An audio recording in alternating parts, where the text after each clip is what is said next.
ભરૂચ જિલ્લામાં ભારે વરસાદ આવ્યા બાદ ખેડૂતોની મુશ્કેલીમાં વધારો થયો।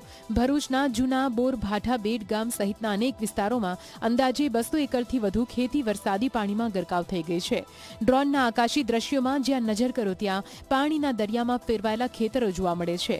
કેળ, તુવેર, કપાસ અને લીલા શાકભાજીના પાકને ભારે નુકસાન થતાં ખેડૂતો હવે સરકાર પાસે તાત્કાલિક સર્વે અને સહાયની માંગ કરી રહ્યા છે।